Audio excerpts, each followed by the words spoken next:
Chapter 17, Need for Recognition and Encouragement. Saw AI Zinner's actions. In an instant, countless people were heartbroken. Drove away a fake, but a real one came. Beauty is only for the rich. Disperse. However, most people were still excitedly discussing tonight's events. Although the process was a bit different, the result was that Shen Shi still left a legend. Yet, under the night sky, the Rolls-Royce drove down the road. Lights were bright on both sides, and the nighttime city was blooming with charming allure. But AI Zinner had no interest in paying attention to the view outside. The driver was the female secretary, who was sitting next to Shen Shi, twisting left and right. "What are you doing?" Shen Shi watched amusedly. "Where's your goddess style? Keep it up." "Stop teasing me." AI Zinner rolled her eyes and muttered, "I just didn't expect to encounter such a thing." "What kind of thing?" "Getting proposed to with a Photoshop picture," Shen Shi laughed. "Stop talking about it, it's gross." AI Zinner rubbed her arm, goosebumps rising. "Oh, you didn't expect an old classmate to suddenly become so successful," Shen Shi continued. "Sort of." AI Zinner turned her head to look at him, scrutinizing from top to bottom, left to right. "Stop looking, I'm Shen Shi, haven't switched souls or been possessed." Shen Shi felt a bit uncomfortable under her gaze. AI Zinner took a deep breath and suddenly screamed. What are you doing?" Shen Shi was startled. "Just venting, okay." AI Zinner breathed heavily like she finally came back to life, excitedly pointed around and asked, "So all this car and those bodyguards, what's going on? Winning the lottery 10 times wouldn't be enough for this." "Well, that's a long story." Shen Yi turned his head, looking out the window, his gaze suddenly somber as he softly said, "Just think of it as winning the lottery. Honestly, I'm bewildered myself. Otherwise, I wouldn't have reached out to you, just wanted to find someone to vent to. This unease, this confusion, this thrill." Actually, Shen Shi was already quite calm now. But Han Guangqiu's matter had brought him another type of emotion. Fear of power. If he truly lost control of his emotions, what would happen now? Even if he ultimately brought his family and thousands to flee Earth in the vast cosmos, what would become of it? Could he really take on the future of those people? A sensitive mind, thinking too much, isn't really an advantage. But at this moment, Shen Shi indeed found it difficult to manage his thoughts. Even just the alien invasion 3 years later felt like a mountain, weighing heavily on his heart. Then he felt someone put a hand on his shoulder. Turned his head. "In short, you're worried about the idea that virtues unfit for the position will lead to disaster, right?" AI Zinner patted Shen Shi's shoulder, giving him a bright smile. "But in my view, the fact that you can seriously consider and worry about this issue shows you already possess the virtue. What's left is to continuously learn, enrich yourself, catch your abilities up to it, which is what you've always been best at, right? After all, you've always been outstanding." Shen Shi looked at the radiant, more beautiful than ever AI Zinner, and his bewildered expression gradually softened. Now he suddenly understood. What he desired was recognition and encouragement. He needed someone to tell him he could do it. Whether it was mastering this power, fleeing with tens of thousands, or even bearing heavier burdens and attempting larger miracles, he had the qualification and ability to try. AI Zinner, indeed, did not disappoint his expectations. "I never thought I'd be so impressive in your mind." Shen Shi stroked his chin, putting on a self-satisfied face. "Tell me, have you had a secret crush on me all along?" "Secret crush on you, my foot? Shameless. I found you're thicker skinned than before." AI Zinner was furious, raising her chin, her long neck skin smooth and white like a proud swan. "Obviously you just lust after my body thinking I don't know. If I weren't lusting for it, would I still be a man? Can't you see your own charm?" Shen Shi casually said, not embarrassed about being exposed. AI Zinner did get it right with that comment. His skin was indeed thicker than before. Or rather, it had never been thin. He just didn't have enough confidence in the past. But things were different now. Money is a man's courage, let alone power. Ironically, AI Zinner felt a bit embarrassed from his words. In matters between men and women, whoever wants to save face feels awkward. However, teasing each other like this eased quite a lot of tension, eliminating the awkwardness of having not seen each other for a long time, as if returning to the high school days, playful and sincere. "Where are we heading now?" AI Zinner turned back to look out the window, her slender fingers lightly tapping on the car window. She was still in an excited state. Shen Shi naturally noticed this detail. It was the movement of playing the piano, indicating her emotions were high and she wanted to play.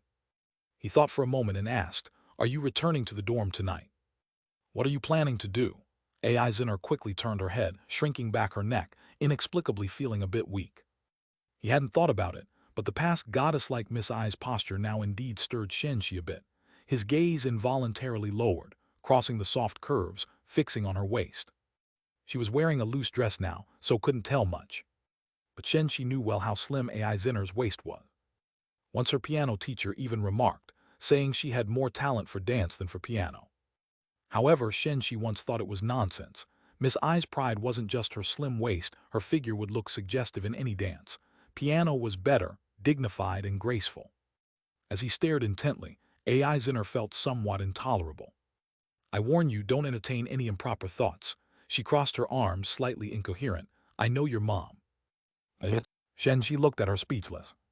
That warning was perfect. All ambiguity was instantly dispelled. "Is there a need?" Shen Shi leaned back somewhat disheartened. "It's not like I haven't seen it before." "It's not the same." AI Zinner's face flushed crimson. "How's it different? You didn't have the guts to do anything before. Now you have plenty of guts." Shen Shi, unable to argue. But he was not one to admit defeat, leaned back lazily in the seat. "Since you've said it, let's be bold. Let's go straight to the hotel." "Yes, boss," the female secretary driving in the front actually responded. "Wait, no, what? How could you be like this?" AI Zinner was truly panicked, speaking in stutters. "It's too rushed, isn't it? At least go on a few dates first, watch a movie, have dinner. Hey, are you even listening to me?" Chapter 18. Chapter 18. It's time to board the warship. No matter what AI Zinner said, Shen Shi just lazily watched her with an expression that said, "Say whatever you like, I'm not listening." To be honest, it was quite interesting. It completely calmed his mood. Someone with his personality needs other matters to distract from time to time, to relieve the mood. Otherwise, it's easy to get caught up in stubbornness, especially when too many things happen at once, and the impact is too great. Until AI Zinner was almost in tears from anxiety, Shen Shi realized he had gone too far and quickly said, "All right, look outside." AI Zinner turned her head. Only then did she notice. At some point, the car had left the streetlights behind and was driving along the coastal road. In the distance, the ocean at night reflected the lights from the road, and further away was dotted with stars, a kind of mystery and grandeur that couldn't be felt during the day. AI Zinner couldn't help but be mesmerized. Although she had studied in the city for 4 years, she had never been to the beach at night. At this time of night, the beach is still very lively. Shen Shi also looked out the window. A lot of people come here. There are street musicians, beach volleyball, barbecue, and other activities. When I first came here, I thought of bringing you along, but there was never an opportunity. AI Zinner seemed to finally react, wiped her eyes, raised her hand and punched him, angrily saying, "You're so bad, you scared me to death just now, you know." "Scared you about what?" Shen Shi shook his head with a smile. "Did you think I became bad because I have money? Or did you think I view you as one of those girls who act indiscriminately when they see money?" AI Zinner didn't speak. Because Shen Shi was right. If he had really taken her to the hotel just now, she would have been very upset. Even though tonight, Shen Shi was indeed charming. But he also made her a little afraid. "Don't worry about these things." Shen Shi put away his smile, looked at her calmly and slowly said, "You're different, on you lies my past. No matter what the future becomes, I hope this past can exist." AI Zinner's gaze was moved. She understood Shen Shi's meaning. He is also afraid of his future self. "I understand." AI Zinner nodded instinctively, her tone gentle. "I will guard it well for you." Shen Shi smiled. He sought out AI Zinner today, initially just wanting to share the tumultuous emotions in his heart with someone. But now he found out. This always stunning girl might bring him other surprises. The car stopped. "Let's go." Shen Shi got out first. "I've prepared a surprise for you." AI Zinner was puzzled, but also looked forward to it. She wore flat shoes, stood beside Shen Shi clad in a blazer, as his aura gradually expanded, giving a certain indescribable harmony. And soon she saw the surprise Shen Shi mentioned. A silver-white piano, placed right in the center of the beach, illuminated by lights. A curious group of tourists had already gathered nearby, but were blocked by bodyguards. "Please," Shen Shi elegantly gestured, smiling. "So much happened today, you really want to play, right?" AI Zinner stared blankly at the beautiful piano, then turned her head to look at Shen Shi, who was smiling too, moving her lips, but said nothing. Instead, she hugged him fiercely and immediately let go. Excited, she walked towards the piano, her steps full of joy. Shen Shi savored that moment's softness, watching AI's inner mask her shyness with departure. His smile grew even more. He walked over slowly and under the gaze of the crowd, passed by the bodyguards and sat next to the piano, facing the ocean. This was the seat he prepared for himself. Then the cheerful and melodious Iot Penso Amare started softly in the sea breeze of the night. Shen Shi enjoyed it with relaxed eyelids. Though it wasn't world-shattering, this beautiful music was worthy of his dreamlike day. Wonder if, 3,000 years in the future, people could still have this mood to listen to music. They should, right? After all, they've never given up on pursuing everything from the past. The midnight bell chimed amidst music and tangled thoughts. The tune finally ended. AI Zinner, draped in Shen Shi's blazer, came to his side. Tired from playing? Shen Shi asked. Yes. AI Zinner's face was red, strands of her hair clinging to her face from the fine sweat. Played to your heart's content? Shen Shi asked again. Yes, AI Zinner nodded emphatically. Then let's go to a hotel. Shen Shi looked at her teasingly, but didn't see that frantic reaction he imagined. AI Zinner shot him a glare, hands on her hips. You want to use the same trick on me twice? So insensitive, Shen Shi pouted. Your idea of fun is watching me cry.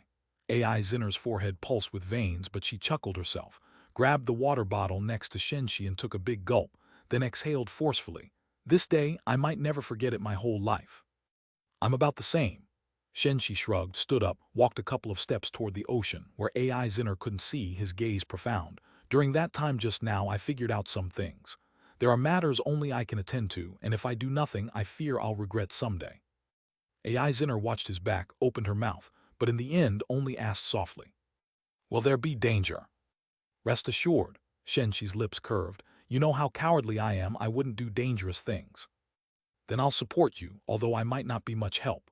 AI Zinner pouted, muttering, you're not even telling me what it is. Ha, Shen Shi laughed twice, waved, let them take you to the hotel 5-star presidential suite, don't wait for me. I'll be waiting for nothing. AI Zinner spat, flipped her long hair stylishly and walked away without looking back. She didn't know what else Shen Shi had in mind, but she knew what she could do now was only to pray and then wait.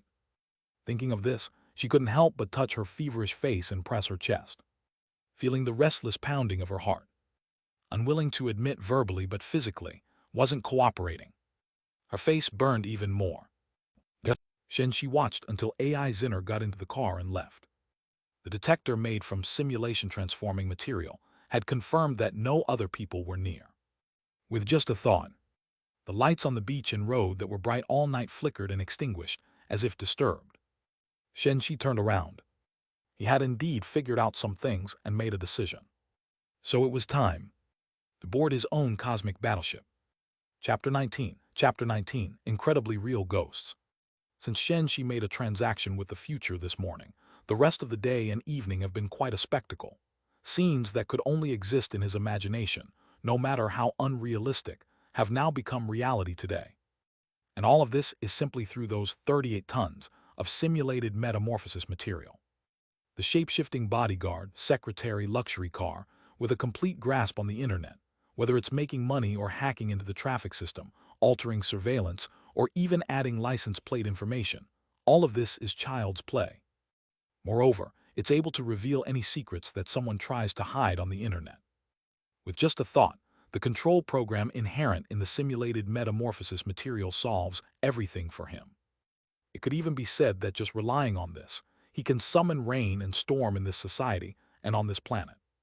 However, the simulated metamorphosis material is simply incomparable to the cosmic battleship, specially crafted for interstellar immigration, capable of carrying thousands for a comfortable life, and possessing substantial military and defensive capabilities even in the interstellar space.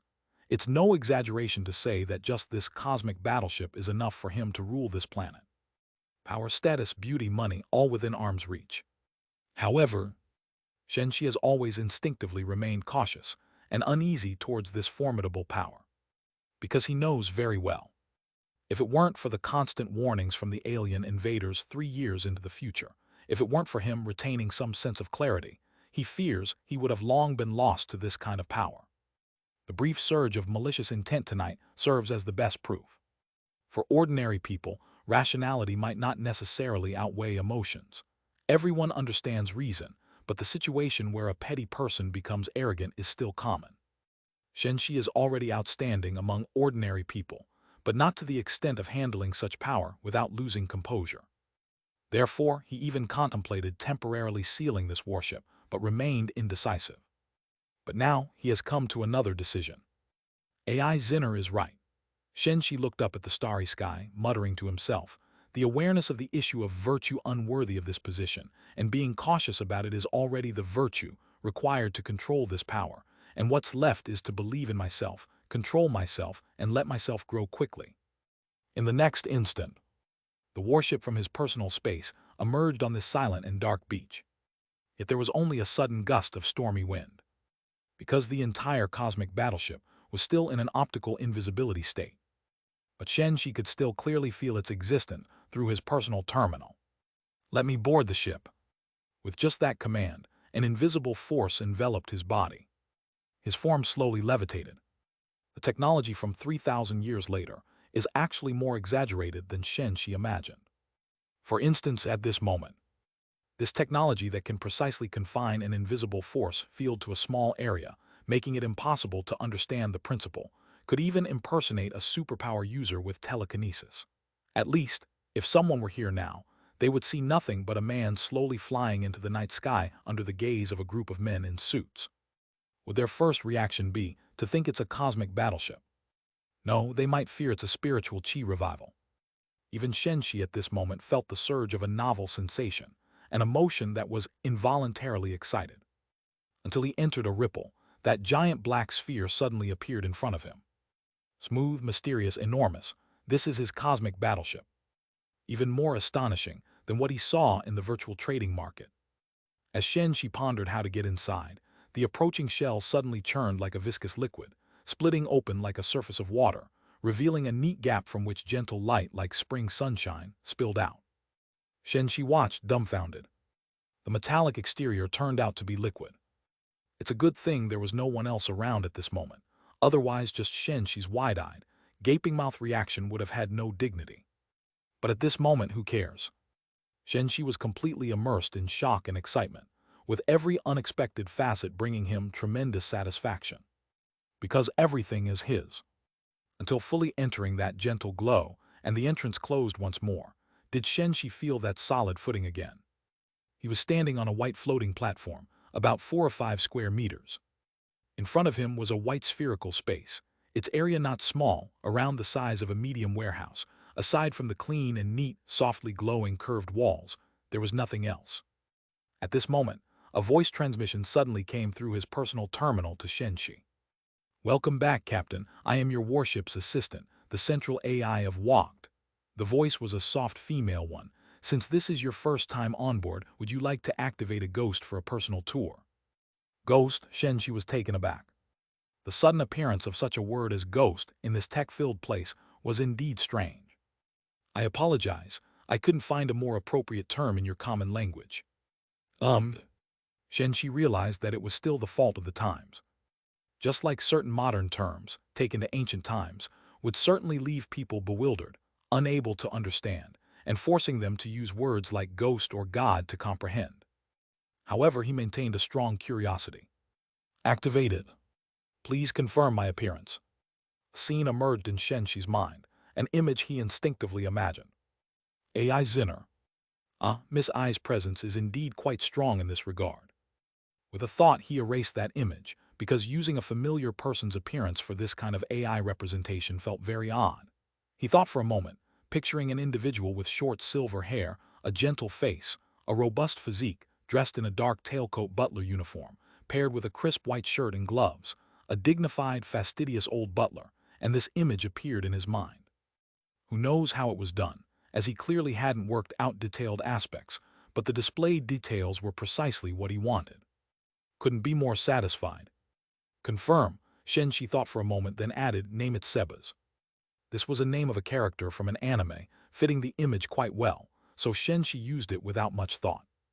In the next moment, an old butler with one hand across his chest and another behind his back appeared in front of him. Sebas greets the master. A slight bow, vivid from demeanor to movement. Even Shen Shi was startled. Hold on. It's a three-dimensional projection, right? Looks so real. Shen Shi seemed to come to his senses, reaching out as if to wave his hand. But then he felt an incredibly realistic touch in his hand. Chapter 20, Consciousness Information System Technology. At this moment, Shen Shi even felt a chill run down his spine as goosebumps rose one by one on his skin. Because he simply couldn't understand. In such a short time, create a person or appear in an instant. And this cold touch. The word ghost surged up. In that instant, he even felt his worldview was shaking. My lord, your heart rate is accelerating, emotions are agitated, consciousness is unstable, do you need help? Sebas's expression showed a hint of worry. No, Shen Shi took a slight breath, shaking his head. He was just a bit scared by the appearance of this ghost. This was an instinct brought about by past cognition. If something with an obvious technological style appeared, even if he couldn't understand it, he wouldn't feel this way. But now he just wanted to say, this is not scientific, not even futuristic. What's going on? After calming down a bit, Shen Shi hurriedly asked, are ghosts real? I deeply apologize, my lord. I cannot fully understand your meaning. Sebas bowed slightly, every move showing precision.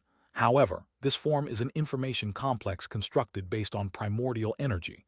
Your sensation is actually due to the transmission of information data, and the best expression I could find in your vocabulary for this technology is ghost. The description of an information complex with a technological feel slightly calmed Shen Shi. He had realized what is called science is actually also a research attitude towards unknown phenomena, which means that even if ghosts truly exist, they might already have been thoroughly studied in the future. Sebas right in front of him was the best example. However, Shen Shi couldn't help but ask, then, do ghosts exist on this planet? At this moment, he really wanted to know if the mysterious things he had heard about in the past were real. Sebas was silent for a moment. He was the simulated image of the central AI of the warship, and naturally, the warship was equipped with information warfare functions, so in just an instant, he collected and analyzed a vast amount of information from the world's network. Then he said, my lord, based on preliminary intelligence collection and analysis, the development of consciousness information system technology on this planet is still at a primitive stage, with a corresponding technological deficiency, and the probability of forming a consciousness information complex in this civilization is less than 1 in 3 billion. Huh? Shen Shi let out a long sigh of relief. Good, there aren't any. If not, the ghost that Sebas referred to is not the kind of ghost he knew, and his fear greatly diminished. Still, Shen Shi was also curious about the consciousness information system technology mentioned by Sebas. After all, for him at the moment, the most important thing is to quickly understand this spaceship, then grasp the current state of the interstellar society and even information about the future, so that when his knowledge base meets the future people's standards, he can trade without being overly cautious, worrying about revealing his origins and affecting the trade. And when Shen Shi opened his mouth to inquire, Sebas did not directly answer but respectfully said again, my lord, the Walked, is equipped with a complete basic archive INFORM a TION Chinese letter. Your inquiry can be more thoroughly answered from the INFORM a TION Chinese letter, which requires your authorization. INFORM a TION Chinese letter. Shen Shi recalled that this seemed to be the bonus given to him by the collector at the end of the transaction. He suddenly realized that this INFORM a TION Chinese letter might actually be the most valuable thing to him. Granted, Shen Shi was eager to know more information. Yes, Sebas raised his hands. In an instant, the surrounding environment changed. Three-dimensional images appeared, as if still in the virtual market, making Shen Shi unable to tell whether this was virtual or real, until the sound accompanied the images conveyed. Consciousness Information System Technology, also known as primordial energy technology, and alongside macro technology and micro technology, are considered the three major developmental directions of limitless potential within the cosmos civilization. Its development originated from the inquiry into the essence of consciousness by intelligent life forms. In the preliminary stage, most intelligent civilizations would believe that the essence of consciousness comes from the macro performance of microparticle rules. But in the second stage, researchers will find that the microparticle rules under the influence of consciousness do not conform to the basic tenets of microtechnology. In the third stage, consciousness would be explored as an independent entity separate from matter. The fourth stage assumes the existence of an unknown energy level within consciousness, primordial energy, which marks the application initiation phase of consciousness information system technology. Fifth stage, the continuously emerging explanatory voice, various corresponding research images, and experimental scenes made Shen Shi feel as though he was watching an interstellar society science film. But there was not much fun involved, and with his cognitive ability, he could only feel dizzy from viewing it. Most of the content was beyond his comprehension. And in the places he could slightly understand, they posed immense cognitive pressure. For instance, a life form being completely duplicated down to the most definitive fundamental particles, resulting in another being, would exhibit entirely different consciousness even if in an identical environment as the original. To Shen Shi, this was virtually a philosophical problem. Duplicating another identical me, is that person truly me? Most would think not. And the experimental results were the same. Then a further experiment emerged. When uploading consciousness to a virtual network, is the consciousness operating in the virtual network still you? The fantasy of uploading to a network also exists in modern society. So when you become a pile of electronic information, is the reborn one truly yourself? Especially since Shen Shi experienced virtual reality. When trading in the virtual market, he felt half of his consciousness was still in his body, while the other half was in the virtual market. What kind of situation is this? Thinking deeply about it is fine, but exploring it intensely is mind-blowing. Finally, Shen Shi gave up probing further. Human understanding of the world is but a drop in the vast ocean of the cosmos. Not to mention, simulated metamorphic substances seemed like divine magic to him. Having no scientific spirit to explore might as well be finding trouble on oneself. In essence, is there this kind of primordial energy which can achieve such an effect as seen at present, right? Knowing this is enough for me. Shen Shi exhaled a breath and felt relaxed after abandoning deep thought, but suddenly thought of something and couldn't help but ask. By the way, I remember there is a so-called primordial energy room inside the warship. Is that where primordial energy is produced? This primordial energy room was listed on the first page in the warship's long instruction manual. So Shen Shi remembered it. Yet at this moment, he was also slightly curious. Since primordial energy comes from consciousness, where does the warship's primordial energy come from? Chapter 21. Chapter 21. The materials of the primordial energy battery. Yes, my lord. Sebas bowed slightly. However, you might find the existence of the primordial energy room somewhat unsettling. The single sentence caused Shen Shi's expression to change slightly. A sudden conjecture crossed his mind. Staring closely at Sebas in front of him, he asked word by word, "Why do you say that?" "This is based on my understanding of you, my lord." Sebas maintained his apologetic posture. "In order to serve you better, I need some time to understand you, and I apologize for any discomfort caused earlier." Although the central AI of the warship can link consciousness with its master through a personal terminal, this link is passive and cautious. Therefore, no matter how advanced an AI is, it always needs time to develop mutual understanding. At this moment, Sebas already had some understanding of Shen Shi. For example, he reassessed the sensitivity to emotions. If it were now, he wouldn't say the word ghost. Shen Shi understood this as well. Yet after a moment of silence, he slowly said, "Take me there." Here, on his warship, he could allow himself discomfort but not the lack of understanding. This determination, born from his desire to control, was also conveyed to Sebas. He once again bowed, "As you wish." The floating disc underfoot automatically began to operate. Shen Shi did not feel any inertia. This wondrous experience dispelled some of his unease. After all, this time he was here to thoroughly understand his warship. After passing through a membrane emitting gentle light, in just the blink of an eye, he arrived in front of a metal door. So fast? Shen Shi was surprised again and couldn't help but ask. Is the speed of movement within the warship this fast? Or is the primordial energy room located close to the entrance? Only you have exclusive access to the corridor, Sebas answered. This is actually to allow the captain to quickly inspect the conditions of the entire warship. It also serves to prevent the warship from being invaded by outsiders. Whether in attack or retreat, the captain's safety can be maximized. Shen Shi could only say, the products of the future world are far more comprehensive than he imagined. However, his gaze was currently fixed on the metal door before him. Can it be opened? He asked. This was the first door he had seen since boarding the warship. Your will is everything, Seba said, as the seemingly heavy door slowly slid open. Shen Shi saw a flash of light on its back, accompanied by a faint smell of charred air. He did not ask what it was. He just directed his gaze inside the door. It was a cold and strange room, filled with a dense array of black jars, along with many exposed pipes.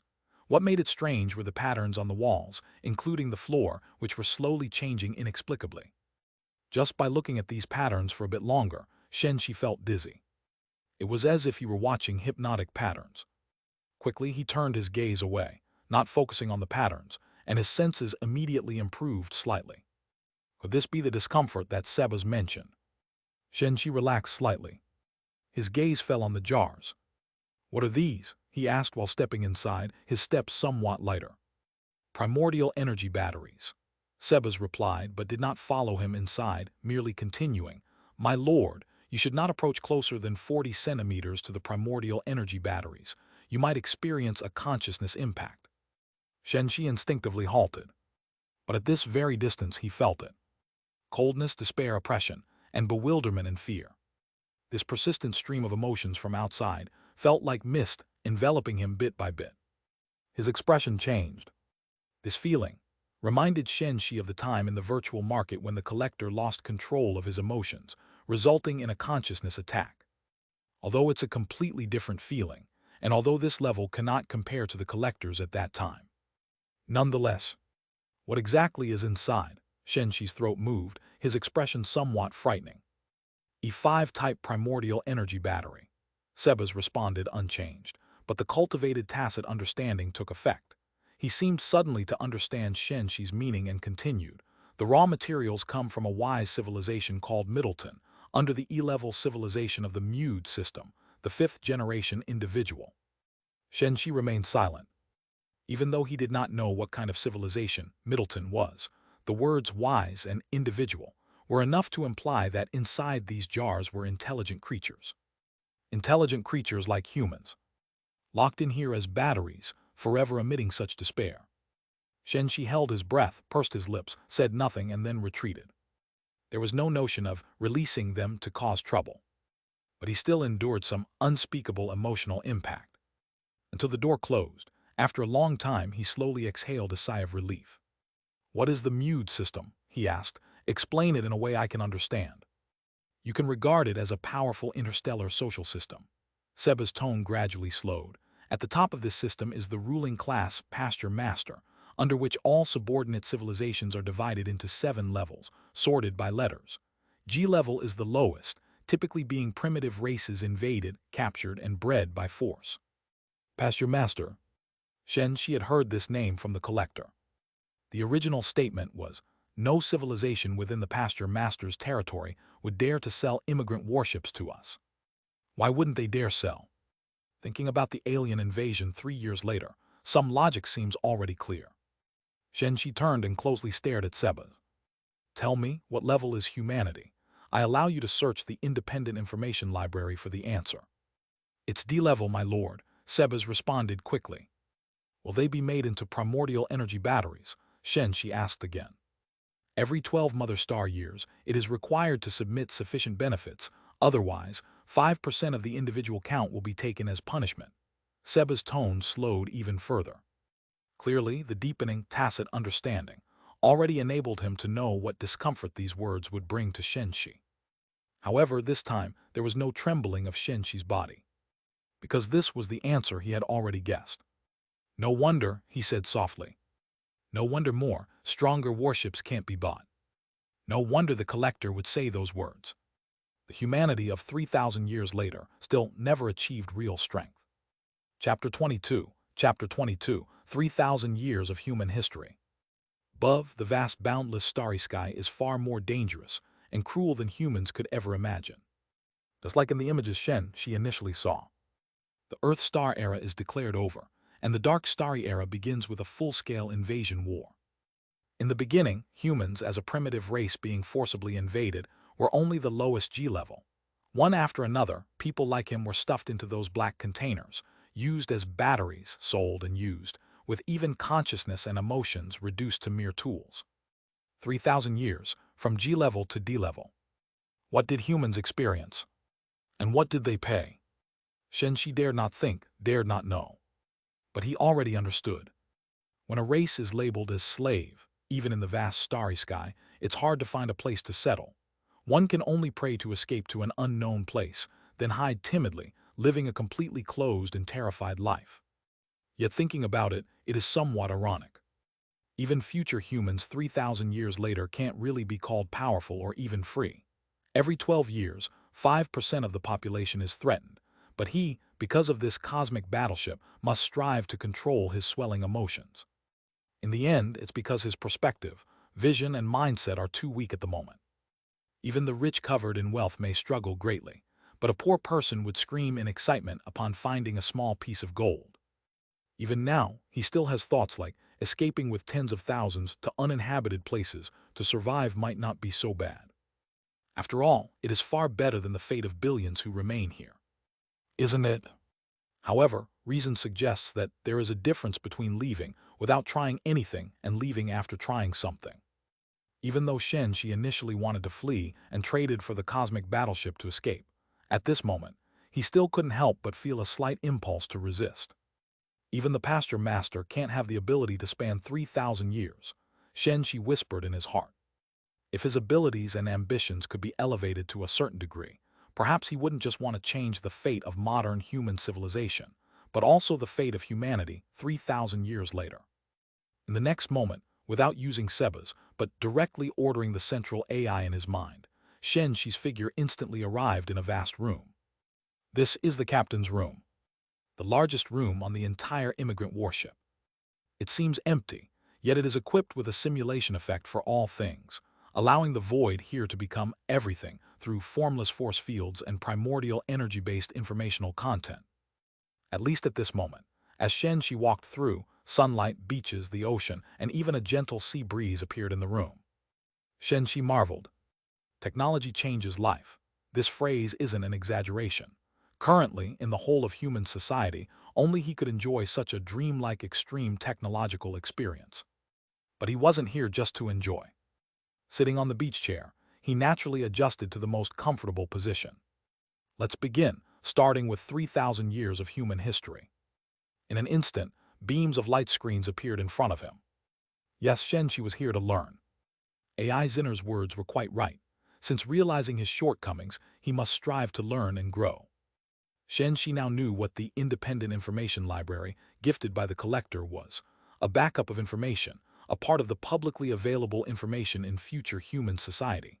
In modern terms, it's a partial backup of online information. Of course, future human society's information is tiered. Important information is not made public. What he possesses at the moment is only some public information under the lowest permissions. But it's enough for now. Shen Shi clearly understood that, for him, the first step was to familiarize himself with interstellar society and the future 3,000 years ahead. This was not just broadening his vision, but also preparing for further transactions. Time crystal might very well be the greatest fortune for him and all of human society. As the information he wanted to know continued to surge in, Shen Shi gradually immersed himself in it.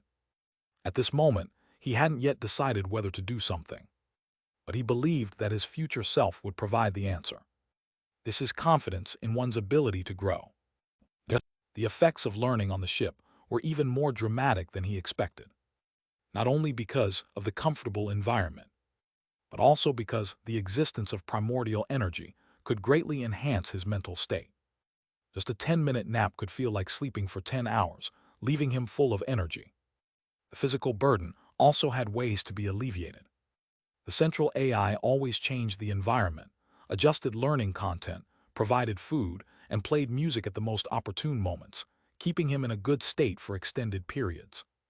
If there had been such effects while studying in the past, not to mention getting into a better university, Shen Shi would even have the confidence to pursue scientific research as a career, becoming a top researcher. Aside from the learning effect, the future information also brought him immense shock. This was something current humans could never imagine over 3,000 years. Facing an invasion by an interstellar nomadic fleet rated as E-level in the Mude system, humans had to surrender within a week, plunging into the darkest 600 years, where a large population was captured directly to serve as primordial energy batteries, either sold or submitted. The remaining population fell into complete captivity. They could only live in coffin-sized rooms, sustained by injected nutrient solutions, their genetic material extracted for breeding, forbidden from learning any knowledge, and fed false histories and pasts, incomparable even to livestock. Yet intruders did not allow humans to extinguish emotions nor become numb, for only the most intense, profound, and soaring consciousness made the best batteries. So the invaders constantly fed humans with false hopes, allowing the presence of rebels to cultivate excellent primordial energy batteries. In that 600 years of resistance history, Shen Shi saw only deeper despair. To a certain extent, human civilization was nothing more than a name. But the turning point in this darkest history came in the 573rd year of the Starry Era. Long-standing, massive profits built on the blood and tears of humans also brought disadvantages to the invaders, causing increasing internal divisions and external crises. The intelligent race invading humanity was not considered highly advanced even in the interstellar, and they themselves were full of flaws. In the 573rd year of the Starry Era, the invaders' leader, an individual named Walkley, died on an alien battlefield. In a short time, this relatively weak Mude system E-level race was further fractured and divided in the strife for interests. And humans, as the object of their contention, seized the opportunity. Although they ultimately didn't escape the pasture master's control, they broke free from the most tragic G-level fate. Chapter 23. Enjoy the process of growth. In the independent information library owned by Shen Shi, there isn't much detailed information about the 600 years of history. The reason is due to the missing historical data, as humans during that era lacked the capability to record more detailed things. However, he still felt deeply shocked. Because all of this is real. This history is countless times more brutal than any cruel war in human history. Just through those remaining images, Shen Shi could feel the shock to his soul. Just as a fellow human, his empathy ignited an extraordinary anger within him. This kind of anger far exceeds anything provoked by the likes of Han Guangzhou. Especially when Shen Shi saw those massive breeding farms and the humans confined in cages the size of coffins, he felt an uncontrollable terror. 3 years later, he was only 25 years old. But if it weren't for Time Crystal's appearance and the future black market trading platform, he would also be just one of these humans. No, maybe one of the 800 million who died in war, or perhaps made into a battery and sold just like those black cans in his warship. Compared to them, perhaps the ones who sacrificed are the happiest. Even after roughly understanding this 600 years of history, Shen Shi remained in a daze. Anger and hostility will always fade. But some things will remain. Until AI Zinner's call came through, Shen Shi hadn't completely come back to his senses. He answered the call in that dazed state. "What's wrong with you?" AI Zinner perceptively asked. "Nothing," Shen Shi instinctively said, then slowly exhaled and rubbed his nose. "I studied all night and haven't recovered yet." "So dramatic." AI Zinner seemed startled but didn't doubt Shen Shi's words. Instead, she expressed some concern. "I don't know how much pressure you're under, but there's a long road ahead, don't overdo it." "Don't worry, I couldn't sleep last night anyway." Shen Shi shook his head, finally regaining his composure. He glanced at the time. "Are you calling me for lunch? But I might not have time now, I'll be quite busy for a while." "Oh, okay, I just wanted to let you know that I'm heading back to school to practice piano." AI Zinner made a couple of grumbling sounds and then fell silent. Clearly, she didn't call just to say this. Shen Shi realized this too.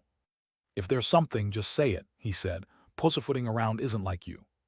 "You're the one pussyfooting," AI Zinner retorted, but her voice gradually softened, eventually becoming a mumble. "I just wanted to ask, what exactly is our relationship now?" "What's up?" Feeling guilty after spending a night in the presidential suite, Shen Shi easily caught the meaning behind her words, a smile forming on his lips. "How could you say that?" AI Zinner's voice suddenly rose with some anger. I thought it would be a few thousand at most, but it was 40,000. I'll let you know, we're at most a bit ambiguous now. It's not like I can just spend your money like that. 40,000 a night, even for a presidential suite in China, is almost the cap. The conditions in AI Zinner's family are quite decent. Otherwise, she wouldn't have the means to study piano. But even so, she gets at most 10,000 a month for living expenses, so spending 40,000 on a hotel would indeed be excessive extravagance for her. The most important thing is, she does have a good impression of Shen Shi now, but the more it is, the less she wants to squander Shen Shi's money frivolously. At least not carelessly, and as a matter of course. After barely interacting for the past 4 years, if Shen Shi suddenly became wealthy and she started spending like this, what would Shen Shi think? So we originally had a bit of ambiguity. Shen Shi quipped without addressing the money issue. I thought we were just friends. Get lost? I'm serious, AI Zinner retorted earnestly. AI Zinner, if I want luxury, there are plenty of rich guys offering, but I've never done that before and won't do it in the future, so I'll pay you back the 40,000 and don't think I'm pretentious. If it were a few thousand, I wouldn't be formal with you. Shen Shi said nothing. Listening to the silence on the other end of the phone, AI Zinner bit her lip, stubbornly refusing to say another word. No matter how rational a woman is, when facing someone she truly cares about, she is equally sensitive. After a long while, Shen Shi's gentle voice finally came through the phone. This time, it was my fault. Just think of it as me being nouveau rich and wanting to show off, but there's really no need to repay the money. No matter what, we can't escape being close friends, and there's no need to be so estranged. If you really feel bad, just give me a thoughtful gift later. Okay, AI Zinner finally broke into a smile. I'll make sure you're satisfied. After all, it's not about the money for her. Then it's a deal. I'll ask you out for dinner and a movie later you can't refuse. You did promise last night. Okay, AI Zinner blushed, clearly recalling what she said the night before, then hurriedly hung up the phone. She stood in place for a long time, her expression shifting from time to time, occasionally gritting her teeth, sometimes with a silly smile, and sometimes with worry and anxiety. She was completely absorbed in it. But she didn't know at this moment Shen Shi saw everything. With a thought, the nanoscopic observer formed by the simulated shape-changing material reverted to a part of AI Zinner's clothing. Just this once, I'll not use it again, Shen Shi murmured, though his face still bore a smile. After shaking his head, he turned his focus back to the information in front of him. Honestly, if it were him yesterday, he might have already rushed to find AI Zinner, but now, that impulse has diminished greatly. It's not that he doesn't want to, but he understands what is most important at the moment. Before him unfolds a tragic future involving tens of billions of people around the world, and in the face of such a grand and heroic mission, his vision, understanding, and perspective are unknowingly growing rapidly. What's more, Shen Shi thoroughly enjoys this process of going from knowing nothing to gradually understanding and gradually mastering. He's even somewhat addicted to it. His gaze returned to the data in front of him. The more he understands the tragedy of this fate, the more he realizes that he must grow. And in the following 10 days, he really hasn't left the walked much, except to occasionally talk with AI Zinner on the phone, mostly initiated by her. He hasn't gone to see a movie once, and they've only eaten together twice. It even made AI Zinner doubt her charm for a while, even fearing being neglected and cast aside. Yet AI Zinner is currently the only person on this planet who can feel the most direct sense of Shen Shi's changes during these 10 days. Chapter 24, Shen Shi's astonishing growth. This was their third time having a meal together, in a Chinese restaurant that wasn't particularly luxurious, nor particularly ordinary. An exclusive private room, with a modest amount of food not going to waste. At this time, Shen Shi wasn't wearing that flamboyant and expensive burgundy suit, just a casual outfit worth a few thousand, and there were no bodyguards or secretaries by his side. But compared to him several days ago, there was an indescribable aura about him, sufficient enough for anyone to find him hard to overlook. Where did this aura come from? AI Zinner had genuinely observed and studied him seriously, primarily focusing on his gaze, expression, and demeanor. His gaze lacked the emotional turmoil it had a dozen days ago. Even the occasional dazedness and bewilderment had vanished, replaced by a steadiness as deep as a mountain, as if nothing could easily stir his emotions anymore. His expression was the same, mostly adorned with a faint smile. As for his demeanor, it seemed unchanged, yet carried a poise born of immense strength. All these aspects combined even made people involuntarily sense the intuition that this person is not simple. It wasn't just AI Zinner who thought this way. Even the manager of this restaurant personally served them when they arrived, showing exceptional warmth, and even offered a complimentary signature dish. It seemed astonishing enough. AI Zinner was almost questioning life itself. How could someone undergo such a great change and growth in such a short period? Why are you looking at me like that? Shen Shi put down his chopsticks, suddenly turning to look at her. Though I know I'm handsome, it shouldn't be to the extent that you'd forget to eat while staring. If it had been earlier, when Shen Shi said something like that, it would have definitely been with a smug expression. But at this moment, he was merely smiling. His deep eyes contained a trace of smiling depth, as if they could speak, causing AI Zinner's face to blush, shyly looking away, and for once not retaliating as usual. Without her saying a word, Shen Shi chuckled and said, "Astonished by my change?" "Yes, yes." AI Zinner nodded repeatedly with a certain awe. "How did you do it? I wouldn't have recognized you from 2 weeks ago." "Just figured some things out, made up my mind about something," Shen Shi said with a smile, skipping the topic. "All right, dig in quickly. It won't taste as good if it gets cold." "Okay." AI Zinner didn't hesitate, even if Shen Shi watched her unabashedly. Although Shen Shi's aura was astonishing now, when it came to etiquette, her long-term practice meant she wouldn't be intimidated. However, only Shen Shi truly understood the real reason for this transformation. Studying during this period was just one aspect. But studying was more for acquiring knowledge and broadening one's perspective, while this prominent aura was the result of him starting tentative training in primordial energy. He now understood that the so-called primordial energy, from the perspective of modern understanding, is a kind of special power based on knowledge from mysticism, information science, philosophy, and idealism. The core revolves around consciousness. Of course, at this moment Shen Shi was far from qualified to access the true power of primordial energy, and even humans 3,000 years in the future were just beginning on this path. He was merely using a unique primordial energy map to train his mind. Somewhat like meditation, but clearly more advanced. Before this, he couldn't imagine that there would be an image that, just by seeing it, would be instantly etched into his mind, seemingly alive, slowly changing, yet impossible to forget. According to the explanation he could grasp, this was a kind of thought virus invasion. Viewing consciousness as a computer capable of processing information, engaging in computation, and deepening learning, this image used visual effects to implant its unique information into consciousness for training purposes. This phenomenon, in fact, is quite common in modern society. From Shen Shi's present viewpoint, those repeated slogans, viral memes, even directed news pieces, and even some so-called hypnotism methods, essentially can all be seen as a kind of thought virus invasion. Of course, the applications are very basic, far from the map Shen Shi found in the Independent Information Library. According to historical records from the future, during humanity's darkest 600 years, invaders used similar means to constantly stimulate the human spirit to achieve their desired effects. Even the use of primordial energy battery was based on more brutal consciousness invasion.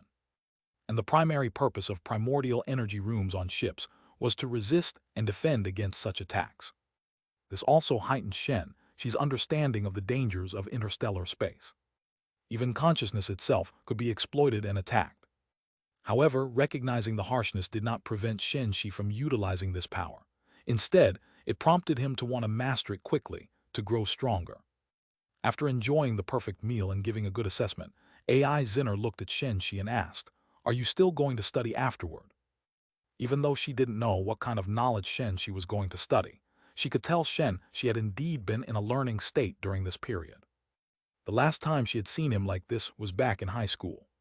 Shen Shi made up his mind then, and within 2 years, he transformed from a student barely crossing the undergraduate threshold to one eligible for the national top 10 elite exams. While not world-shaking, it surely reflected a determined will. "Why feeling lonely?" Shen Shi teased. "Cut it out."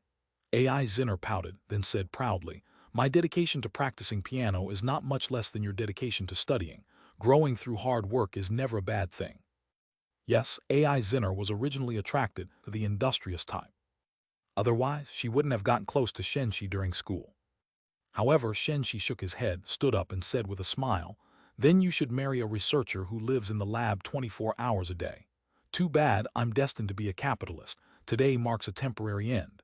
In a few days, I'll prepare to start some business." What kind of business? AI Zinner's eyes lit up. Industrious could also be interpreted as ambitious. With ambition in the heart and striving for it.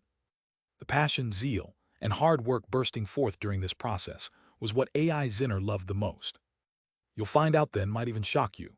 Shen Shi squinted and smiled, offering no explanation. Having a goal is good. AI Zinner was full of joy. Yesterday, our dean asked about you. I didn't know what to say, especially since you won't even tell me where your money comes from. Chapter 25. Chapter 25, targeted by some people. Your dean asked about me. Shen Shi was taken aback. It's all because of that night. You made such a big scene, now everyone at the school knows. Luckily, it hasn't spread much beyond the campus or online. AI Zinner didn't seem too concerned. However, Shen Shi narrowed his eyes slightly. That day, driven by impulses, he vented his emotions, and what he did was actually full of loopholes. Even if patched up, it would lead to even bigger gaps.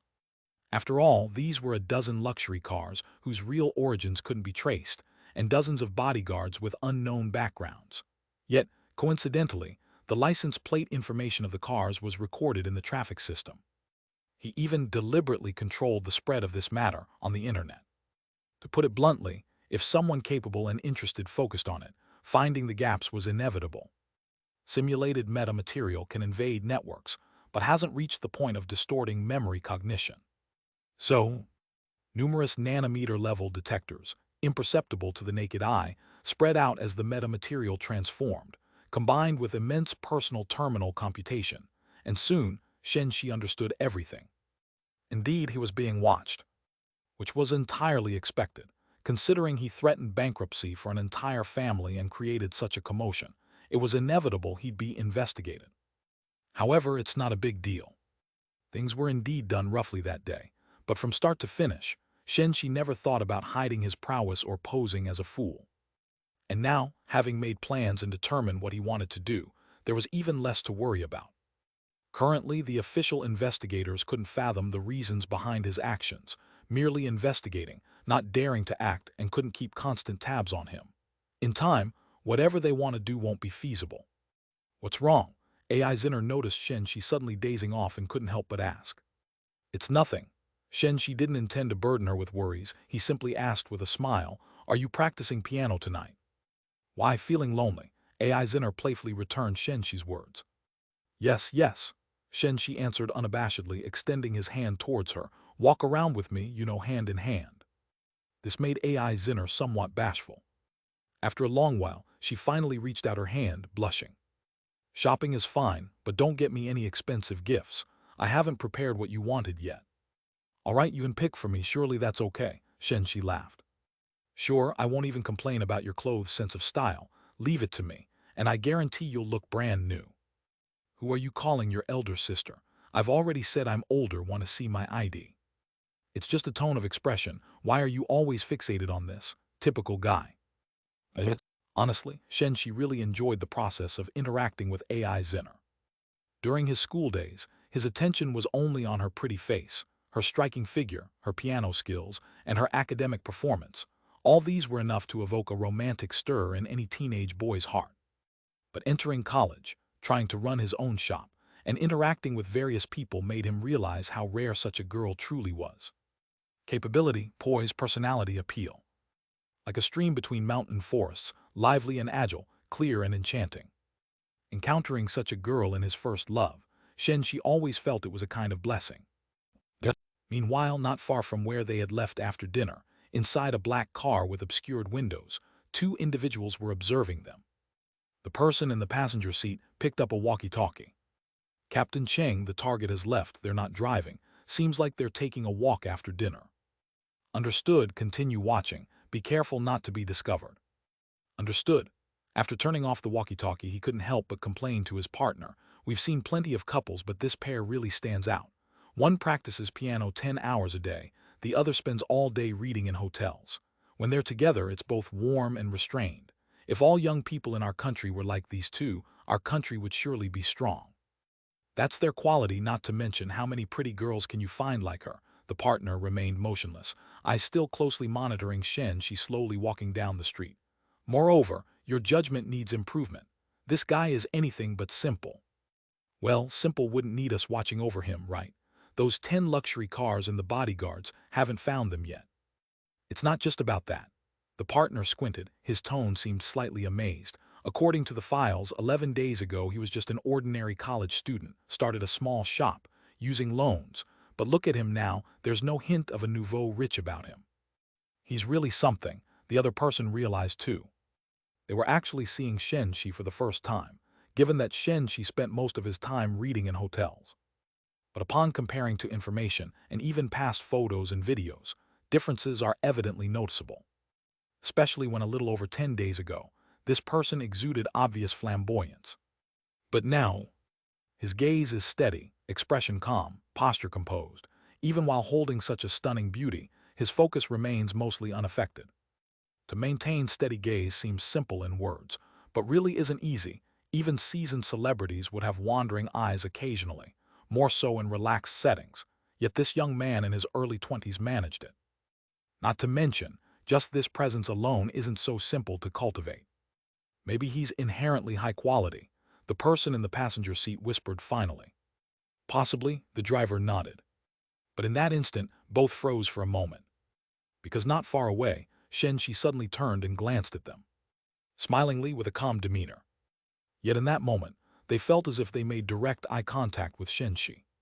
Shen Shi quickly turned back to continue lightheartedly jesting with AI Zinner, as if nothing had occurred, leaving the pair staring at each other, questioning their judgment. Actually, Shen Shi clearly noticed them, and that glance was intentional. Overhearing their conversation was one point. For another, since he was already being watched, he didn't mind adding a bit more mystique before his plan initiated.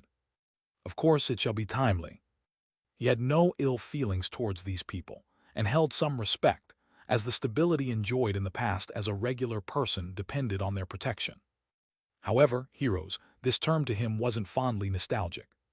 Shen Shi sighed inwardly, letting go of distracting thoughts, and wholeheartedly enjoyed the date. Chapter 26, Let Humans Understand the Cosmos. They often say, the land of tenderness is a hero's grave. Although Shen Shi is not a hero at this moment, he somewhat understands the weight of this saying. The exquisite and beautiful face is right in front of him. Every expression exudes astonishing charm. The touch at the palm feels delicate. The warmth wet with temperature can be felt.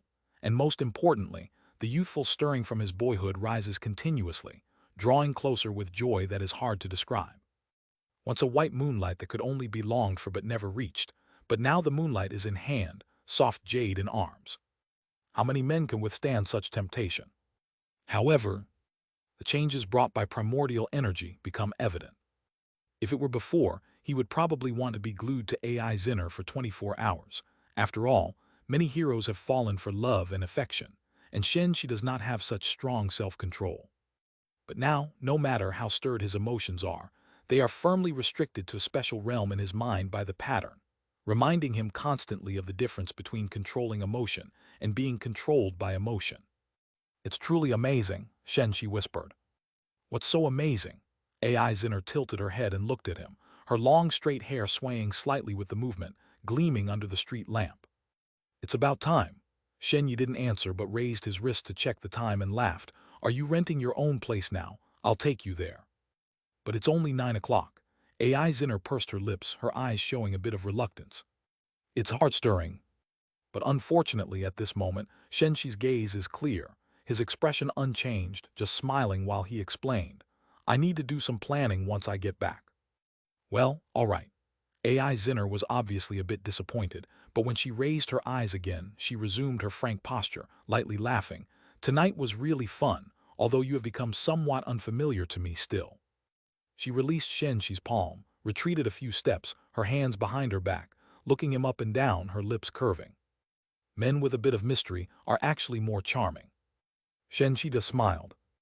After his thoughts detached from emotions to a certain degree, he could see many things more directly and more clearly. For example, to girls like AI Zinner, the enigmatic allure is indeed more attractive. Because she is smart, at least considers herself smart. Smart people always have more interest in the unknown. Thinking of this, Shen Shi couldn't help but reflect again.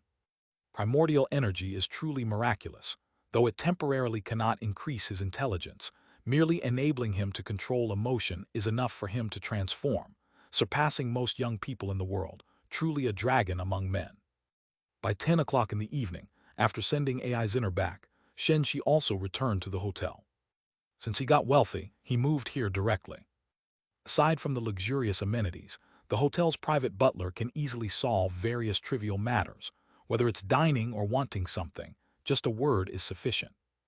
During the first day of his stay, Shen Shi was amazed multiple times by this thoughtful service. But now, at least on the surface, he can act with extraordinary calmness. After instructing the butler not to disturb him tonight, Shen Shi sat on the sofa, and a scene began to unfold before him. This was projected directly into his mind by the personal terminal, and the scene presented an endless cosmos. Yes, at this moment the Wogd has already reached outer space. In these 10 days, Shen Shi has not only been studying, but he has also seriously contemplated what specifically he should do for the alien invasion war in 3 years, contemplating whether he could change the future of all humanity. Although some questions still have no answers, but some ideas have already been settled. This is why he mentioned to AI Zinner that he plans to pursue a career. Discarding all unnecessary factors, reasons, excuses, truly important is only one thing. His gaze gradually changed, saying to himself, being a human in consciousness, within this vast cosmos, my interests have long been tied together with those of the human race. It's time to let all of humanity reintroduce themselves to the cosmos, let them realize humans are not the only intelligent life in the universe, and how insignificant they are. The planet Shen Shi is on, named Blue Star, has hundreds of countries, but in terms of human internal affairs, it can be summarized with one phrase. The world divided in 3. Situated in the east is the Eastern country, which has risen over the past 200 years, the Western Alliance, and the Holy Britannia Empire located in Europe. Among them, Nia is a fading old empire, while the Western Alliance is in its prime, and the Eastern country is rising steadily. All other countries, big and small, are either dependent upon these 3 major human forces, a coexistence of conflicts and cooperation, enmity and peace. In recent years, as technology develops, the 3 major forces have begun to invest in competition and development in outer space. Nia, with the weakest technology, chose to cooperate with the Western Alliance for outer space technology development, while the Eastern country, unwilling to lag behind, independently constructed a space station 3 years ago, which has since received over 20 astronauts on a rotating basis. Tian Shi is one of them. At the age of only 26, Tian Shi was chosen as a resident astronaut of the space station, undeniably excellent. His heart also harbors a passionate space dream, supporting him on his journey. And now, it's the 17th day of his space dream. Report to Control Center, connection established, image clear. Tian Shi floated in front of the space window and spoke firmly to the camera. Good, can the sound be heard? On the screen in front of him was the image of the ground control center. Yes, the sound is very clear, no distortion, Tian Shi replied. That's good. In a few days you'll be doing an online space broadcast. The equipment mustn't fail. The tone from the control center also became relaxed. How's it, nervous? That broadcast facing a national audience. Not nervous. Tian Shi appeared full of confidence, even filled with anticipation. I will let the whole nation witness the beauty and wonder of outer space. It's full of mystery and unknown, trust me, it will be a perfect broadcast. Ha, your enthusiasm is exactly what we value. What's that? The control center's words suddenly exclaim. Chapter 27, Mysterious Alien Visitors. Originally behind Tian Shi was a space window, through which one could see the blue star. This was also an important content, scheduled for the live broadcast in a few days. It would allow people to appreciate the grandeur of Blue Star and the boundlessness of the cosmos. But at this moment, behind that window was a large black sphere, synchronously orbiting with the space station. What is that?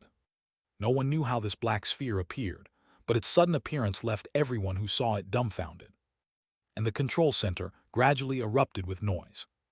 That looks like a black sphere. Could it be a satellite from another country? No idea, maybe. Quick, informed Chief Engineer Lu. Tianxia, can you see this sphere? Can you describe it?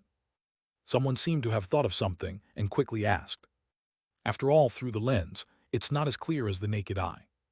I can see it. It's a black sphere, very close, and almost at the same speed as the space station. Tianxia's voice lacked its previous strength and carried a hint of tension.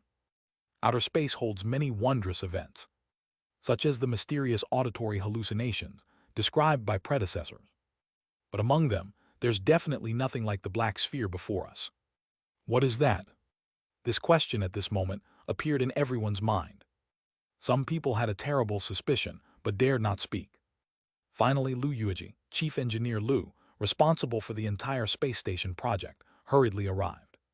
With one glance, he saw the black sphere on the screen. Compared to others who were somewhat flustered, he appeared much more calm, as he must be.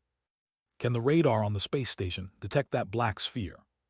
I've checked, there's nothing on radar, Tianxiahui immediately reported. At this moment, all 6 astronauts aboard the space station began to act. The naked eye can observe it, yet radar shows nothing. Everyone in the control center couldn't help but hold their breath, not daring to say a single word, while some broke out in cold sweat, their bodies slightly trembling. There's also a telescope on the space station, Tianxiahui. Go observe it and report immediately. Chief Engineer Lu instructed again. Yes, Tianxiahui immediately took action. The telescope on the space station was originally used for observing distant outer space, but after slight adjustments, it could be employed for this task. Tianxiahui's voice quickly chimed in. It's just a black sphere. The surface looks very smooth with a metallic sheen. Wait, he suddenly exclaimed. That seems to be a layer of liquid. I faintly saw movement. Are you sure? Even Chief Engineer Lu couldn't remain seated at this point. I'm sure, Tianxiahui affirmed, his normally strong psychological resilience now carrying a slight tremor in his speech. The control center erupted in commotion. Oh God! Radar cannot detect it. Its surface has a metallic sheen, seemingly with liquid movement. All these traits seem to point to one fact. This is a creation of intelligent life, and it definitely didn't come from humans. For human technology is incapable of achieving such things. Which means, most likely, this is an extraterrestrial visitor. Thinking along these lines fundamentally reshapes one's worldview. Because human exploration of outer space has just begun, the concept of alien represents absolute unknown, and the mere fact that they can reach blue star indicates technological superiority.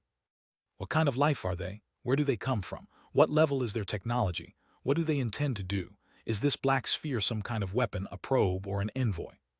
At this moment, these people's feelings were akin to suddenly leaving their familiar homes and stepping into a forest shrouded in darkness, where everything was unknown and danger lurked everywhere.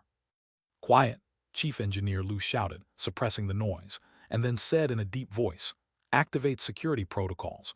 No one is allowed to leave here. No contact with the outside world. Security department maintain order. Notify me immediately if there's any change in the situation. After leaving this statement, he hurriedly departed.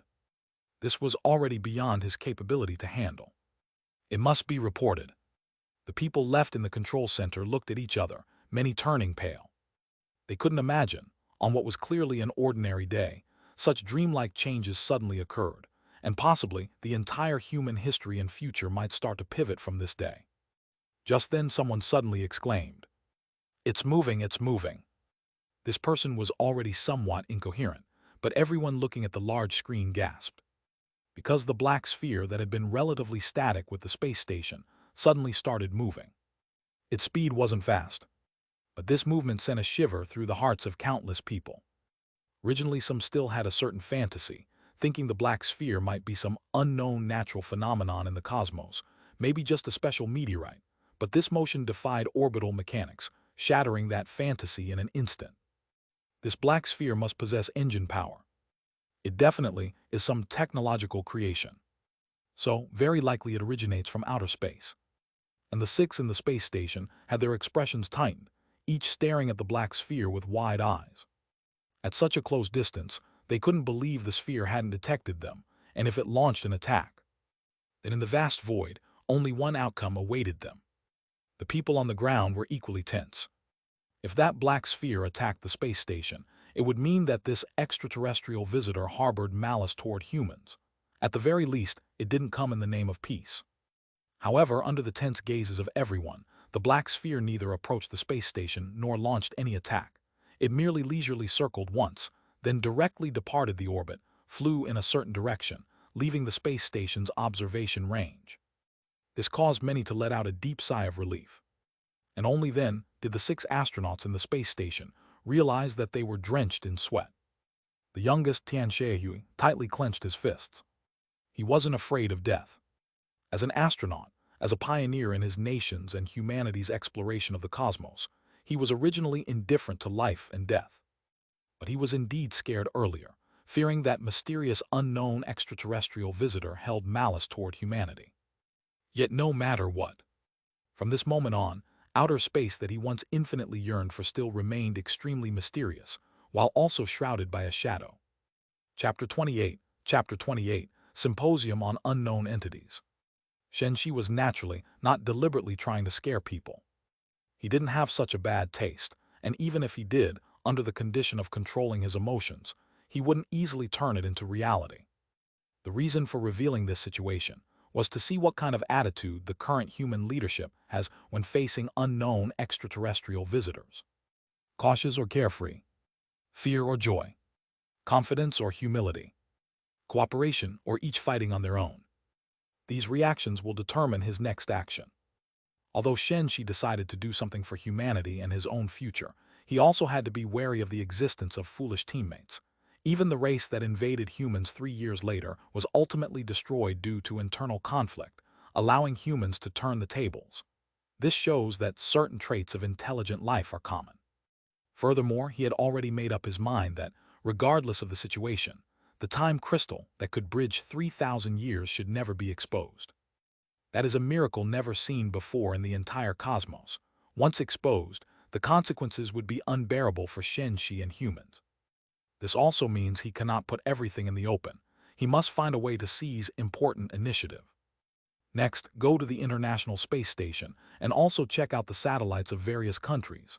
Shen Shi's directive was communicated to the Wong. Naturally, this day caused a great shock within certain circles globally. Through Sebas's monitoring of the global network, Shen Shi could clearly see that the upper echelons of various countries were holding emergency meetings, and some small countries who rented satellites even sparked a certain degree of turmoil. However, the 3 major national forces responded quickly, completely suppressing the news at the same time. No traces were allowed to be exposed to the public. To them, this was clearly the right approach. Regardless of whether the aliens came for peace or war, or other purposes, just the news of their appearance could significantly impact global order. Under such circumstances, the human leadership even established contact at a speed Shen Shi had not anticipated. A special team led by 3 countries, with participation from more than a dozen nations, and including several renowned scientists, was officially formed within just 1 day of discovering the black sphere. They even cautiously cut off all internet connections related to this team. If Sebas hadn't discovered it early, and if Shen Shi hadn't sent part of the simulated transforming material to smuggle in, turning into nanomonitors, he probably wouldn't have known the team's response. At this moment, the team had already gathered on a warship located in international waters. Let's not talk excessively. The reason for establishing this unknown entity symposium is known to everyone. Let's first share information. The first to speak was Chief Engineer Liu from the Eastern country. Yes, he was also a member. Immediately, a video appeared on the projection screen in front of everyone. It was the segment where the black sphere was discovered at the Eastern country space station. We have been able to confirm that the place where the black sphere first appeared was less than 10 kilometers from our Eastern country space station. Even if the video's frame was precisely reduced to its lowest, we didn't discover how it appeared. The black sphere remained relatively still to the space station for a period, and we calculated that this was deliberately maintained. It is indeed so, a scientist from the Western Alliance immediately spoke. Did you notice that during this period, the black sphere remained at the same spot outside the window view? Mind you, the space station flies at a speed of 8 kilometers per second. This sentence caused the expressions of quite a few people to slightly sink. Even those not scientists could clearly understand the meaning of this sentence. The black sphere deliberately stayed still with the space station, and could even be considered exposing itself within the observation range of the space station. The International Space Station was in the same situation. The representative from the Nia Empire also took a deep breath. We discovered that the black sphere appeared directly outside the space window of the International Space Station and could be observed with the naked eye. It left after staying for 32 seconds. The astronauts on the International Space Station were terribly frightened and even prepared to take the return capsule back to Earth on the spot. Considering the situation of numerous satellites, a guess-nearing fact had already surfaced in everyone's mind. That black sphere is telling us, a representative said with immense dryness, it has arrived. Ironically, countless scientists have tried various methods in the past, attempting to prove the existence of alien life forms. Globally, various films related to aliens were continuously produced and remain popular, even resulting in numerous alien fans. However, when aliens truly crossed endless galaxies and appeared in front of us, they brought indescribable fear. This was another type of Lord Yi's love for dragons. But this is normal. The unknown inherently implies fear. Now the issue we face is, what should we do? The representative from the Western Alliance spoke. Do we establish contact or prepare for hostility? Moreover, we must evaluate its technological level as thoroughly as possible. Vigilance is necessary, but we absolutely cannot fire the first shot. The representative from the Eastern country immediately stated with a serious expression, keep in mind, if one black sphere can come to Blue Star, then hundreds, thousands can come. This is a very simple truth. Even if this one black sphere cannot conquer Blue Star, the real terror is the civilization behind it. Simply the fact that the black sphere can arrive at Blue Star signifies that their technology, at least in aerospace, far surpasses humans. I propose we first establish contact. We can send radio signals or communicate using imagery and other methods. Peace is absolutely worth striving for. No matter what, this is humanity's first contact with alien life. We know almost nothing about the cosmos. Intense discussions gradually began. Various scenarios and suggestions were listed and analyzed one by one. Shen Shi listened carefully. He couldn't help but feel that human wisdom indeed should not be underestimated. Even the Western Alliance, which previously gave him a poor impression, sent representatives who exhibited the qualities expected of elites. Previously, as a small citizen, the level he was exposed to was too narrow. Among the human leadership, there are naturally quite a few fools influenced by emotion, interest, perception, stance, arrogance, and other factors, but there is no shortage of true elites either. In the future, he will inevitably have to deal with these people, and he must keep his eyes wide open to distinguish them clearly. Chapter 29, Black Sphere's Response Message. Fortunately, Shen Shi still has confidence in this. Perhaps his birth determined some of his shortcomings, but the foundation he now holds determines his extraordinariness. In an interstellar world where even emotions can be assuaged and controlled, what cannot grow? At this moment, Shen Shi focused his attention on the team's discussions. A simulated shape-shifting material transformed into a notebook, recording all the key contents and organizing them well. It must be said, some things indeed broadened Shen Shi's horizons. The Western Alliance and Eastern country appear hostile in commoners' eyes, having moved beyond mere disputes. Yet, until now, Shen Shi realized there are still numerous collaborations between the two countries, and while the Western Alliance and the Nia Empire seem like inseparable good brothers, there are also many interest conflicts between them. And when facing the mysterious alien visitor, the Black Ball, the three major forces have their own thoughts under the premise of cooperation. Some of these things may never be known to ordinary people. Shen Shi watched in astonishment.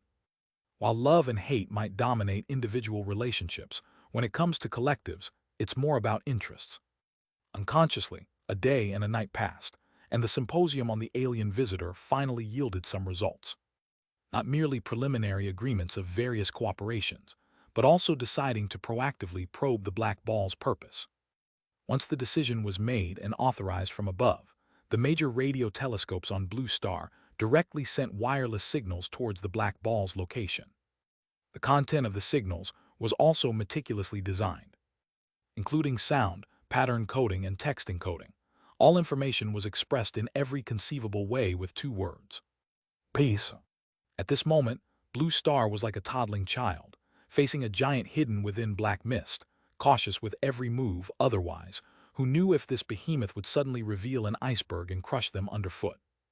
And Shen Shi also felt it was appropriate. From the standpoint of the human high authorities, they naturally did not want the suspected alien arrival on Blue Star to become known to the public. This would bring chaos to the order. To them, the best scenario would undoubtedly be establishing stable contact between the aliens and the upper echelons of each country. Secretly providing technology, high-tech, etc., they would then gradually release it for civilian use. However, no time. If there were no alien invasion, perhaps Shen Shi would follow the thoughts of these people, becoming the protagonist of a city-based black tech novel, rolling out various future technologies, slowly strengthening his motherland, benefiting humanity. But confronting the imminent invader, Shen Shi knew he needed not just some level of cooperation, but the entirety of humanity's efforts. Perhaps the existence of aliens might bring some temporary disorder to order. Yet if they couldn't resist the invaders, the vast majority on this planet would lose even the qualification to create chaos. Thus, shortly after, the research team on the high seas was suddenly struck with shocking news. "What did you say?" A man, Villard Richard, the representative of the Western Alliance, nearly jumped in place, eyes wide as he looked at the messenger in front of him. "Is what you said true?" "Absolutely true." The messenger wiped the sweat off his forehead, equally wearing a life-questioning expression in his demeanor. It was evident his expression had been maintained for quite some time now. The messengers of other countries were in similar situations. To prevent aliens from having powerful electronic intrusion techniques, all signals on this battleship were jammed. To no external news, they could only use messengers dispatched from surrounding ships, as did other countries. Clearly, they all received the same information at this moment. The Black Ball responded. Just shortly after they sent radio signals to the Black Ball, it responded. And it also used radio, even utilizing Blue Star's reply code. But contrary to their imagination, this reply was not only for them but for the entire globe. Regarding the radio signal sent by the Black Ball, we've recompiled it through numerous methods, but for safety's sake, to avoid possible hidden additional information, it indeed contains just one sentence, or accurately, 4 words. The messenger from Eastern Country also bore a look of disbelief as he conveyed to the Eastern Country representative, "I am back." Yes, just those 4 words, moreover in Eastern Country language, using the text encoding most commonly used by us. Most importantly, 10 minutes ago, every TV and every web page worldwide displayed these 4 words. The entire process lasted half a minute. We simply can't comprehend such intrusion methods, nor can we stop it. The Eastern Country representative, Tao De, though only in his 40s, quite fit and not overweight, was similarly beaded with sweat on his forehead. Clearly, he recognized the implications of this situation. The aliens didn't intend to hide their arrival. Are those really the 4 words? Other countries too? He hit the key issue with this question. Identical message, I'm referring to the text, the messenger replied. Tao De took a heavy breath. Of all the countries in the world with all their languages, why did the aliens use Eastern Country language and say, "I am back," while directly hacking into television and the internet? Could the aliens above have visited Eastern Country before? Or is this a message intended for someone in Eastern Country? The Black Ball not only demonstrated its overwhelming electronic intrusion capacity, but also made its existence known to the entire world. What does it want to do? What is the significance of "I am back"? Tao De wasted no time diving into the tablet brought by the messenger. There was even more detailed information on it, including many videos and photos. Originally playing TV shows, even online TV instantly switched screens showing these 4 standard Eastern Country words, just as websites did, using the most obvious fonts to spell out these 4 big characters in the most prominent places. As soon as the 30-second mark was reached, everything returned to normal. No doubt, the other side was not only highly familiar with human media means, but was announcing its presence to Blue Star in such a manner. Chapter 30, The Day Humans Remember. The noise online has already begun. Countless netizens are discussing this phenomenon. Is this some kind of show? All the websites are displaying these 4 big characters. What show could have such great power? Damn, what an amazing hacker. They've hacked into the entire internet, even the TV. I can responsibly say, no hacker in the world could achieve this level. Shouldn't we be more concerned about the meaning of I'm back? Maybe it's an electronic ghost, entering the electronic world after death and now returning. Yes. Clearly, these netizens from the Eastern country are not yet aware that this incident is global. Even without receiving the news, Jade can confirm that people from other countries will be even more shocked. Especially since, around the world, the same 4 Eastern country characters were released. I'm afraid at this moment, quite a few people are already shouting about a massive Eastern country hacker invasion. However, none of this matters. The truly important thing is the Black Sphere, or rather, the purpose of those alien visitors.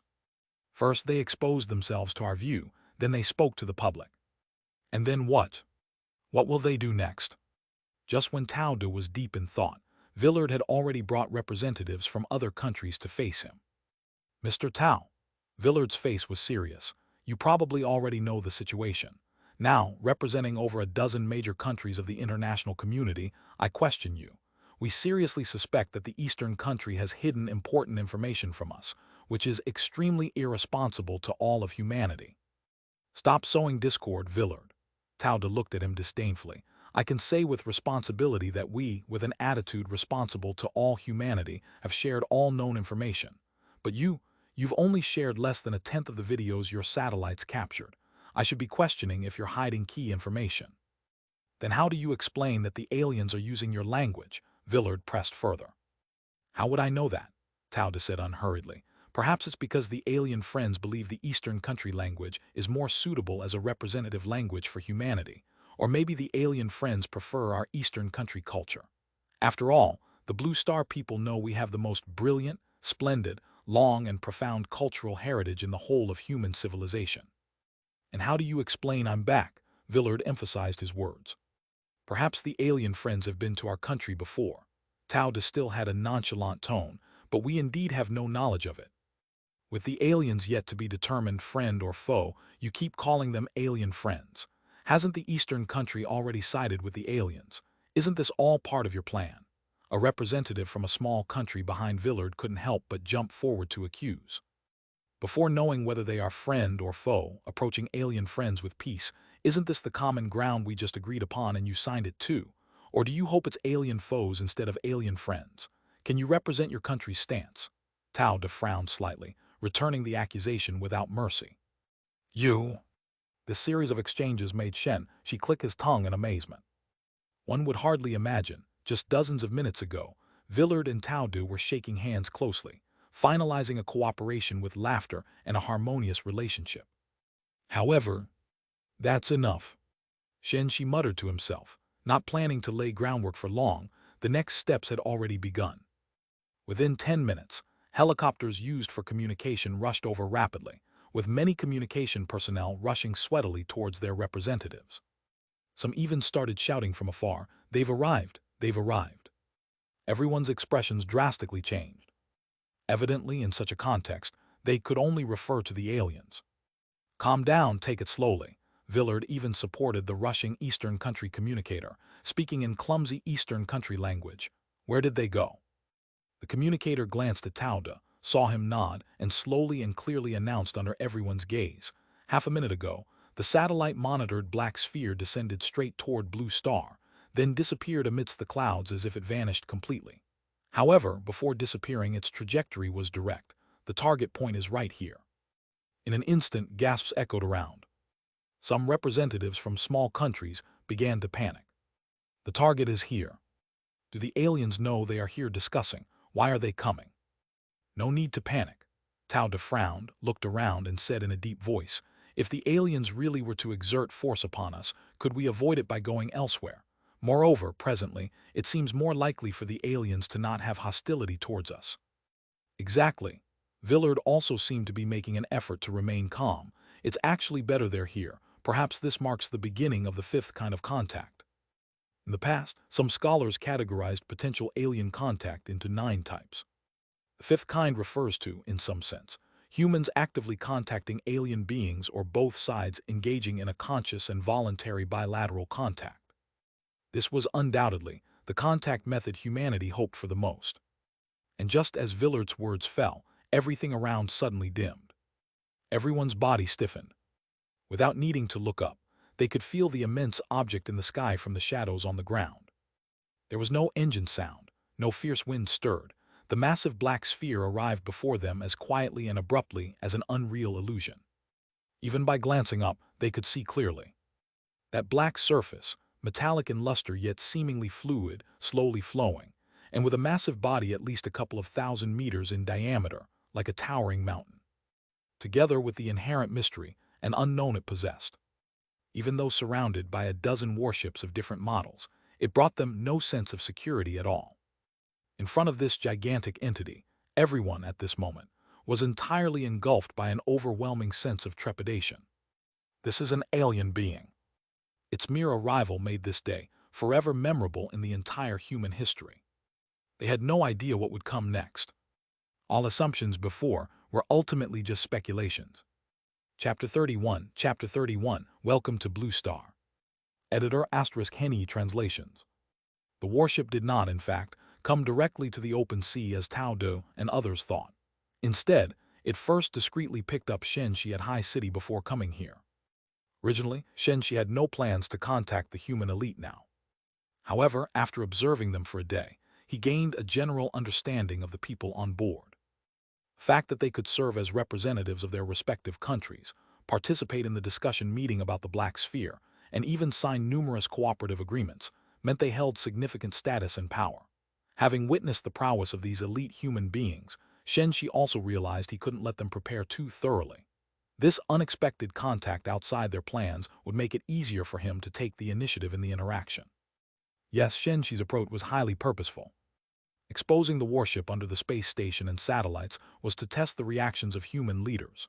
Sending a message to the entire world was to show his intent not to hide, and what would come next would be truly important, even determining the fate of all humanity, the first contact.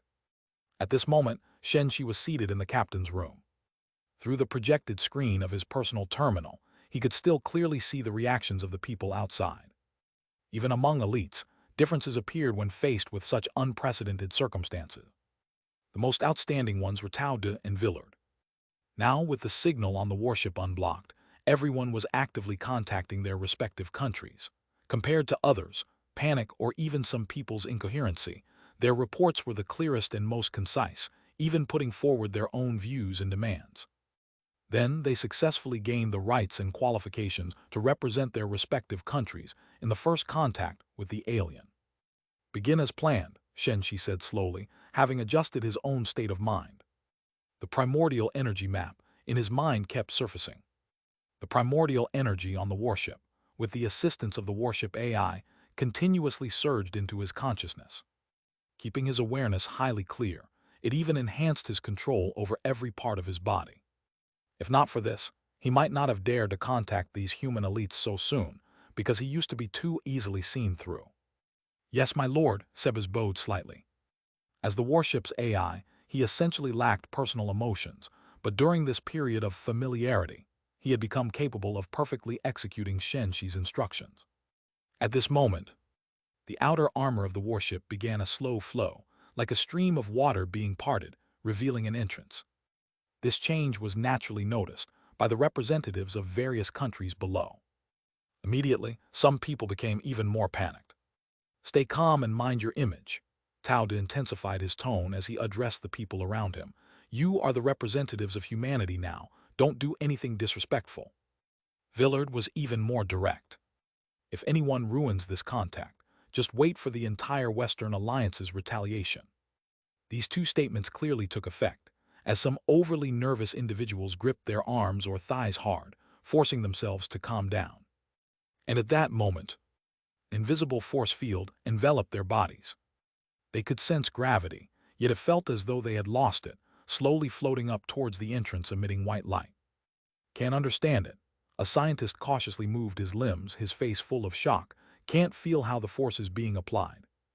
They couldn't feel any lifting force from below nor any pulling force from above, and the only thing they could sense from their bodies was the downward pull of gravity. Even their clothes didn't give the slightest sensation of floating. Yet they were flying. One scientist even released his pen, watching it fall directly to the ground in amazement. So how exactly were they flying? All the scientists showed bewilderment on their faces. This was a field completely beyond their comprehension. Secretly observing these reactions, Tauda once again emphasized in his mind the importance of understanding the alien technology. One of his superior's instructions was to learn as much as possible about the aliens' technological capabilities. From this mere tip of the iceberg, it could only be described as unfathomable and incomprehensible. Even as he had been trying to keep his emotions calm, he started becoming increasingly nervous. No matter how friendly the aliens appeared, human history had long shown that when natives encountered civilization, the consequences were predictable. Right now, they were the natives. Villard undoubtedly had a deeper understanding of this, so he seemed even more nervous than Tauda. In this increasingly tense atmosphere, they finally arrived at the entrance. Observing from up close, they could feel the overwhelming awe as the colossal, mountain-like black sphere floated silently and steadily in the air, without a hint of tremor. In comparison, human planes might not even count as flying. And as the foremost individuals began to immerse themselves into the entrance emitting a faint white light, Tauda subconsciously tidied his clothes. Then entered. Passing through brought no sensation, and once through, they entered a vast open space. They arrived at the same spacious area Shen Shi once entered. This should be the docking bay, Chief Engineer Lu whispered to Tauda, a place for docking smaller crafts. Tauda nodded slightly. Only then did they realize they were still floating. They could feel gravity, could sense direction. Ladies and gentlemen, welcome to Walked. Suddenly speaking in the upright Eastern country language, everyone was startled, and upon seeing the being who made the sound, they involuntarily held their breath. This was a being with white skin, tall and robust, over 2 meters high with 6 limbs. Its lower body had legs much like humans, but from its shoulders grew 2 pairs of arms, one pair hanging naturally, the other raised upwards. Is this the alien? The alien could speak Eastern country language. Though its appearance was drastically different from humans, it did not appear ugly. Even the crystalline face, with jade-like features, gave a sense of symmetrical beauty. Not to mention its tall, muscular body, dressed in a tailored, fine outfit. While Villard and others were still dazed, the prepared Tauda had already stepped forward, offering a slight bow. On behalf of the Blue Star people, I welcome you to Blue Star. Villard's eye twitched slightly, filled with regret. He had been anticipated. Besides, how outrageous, could he represent the Blue Star people? Did he ask the Western Alliance? Alas, late is late. Even if Villard were foolish, he wouldn't contest Tauda at such a moment, much less foolish. And as for others, they could only try to maintain a friendly smile, as few of them understood the Eastern country language. Chapter 32 looks 10 points delicious. Editor * Henny Translations. Already countless people regret not learning Eastern country language, but who could have imagined that the alien would actually use Eastern country language to communicate with them? Even movies wouldn't dare to portray such a scene. After Tauda spoke, there was a long silence without any response from the other side.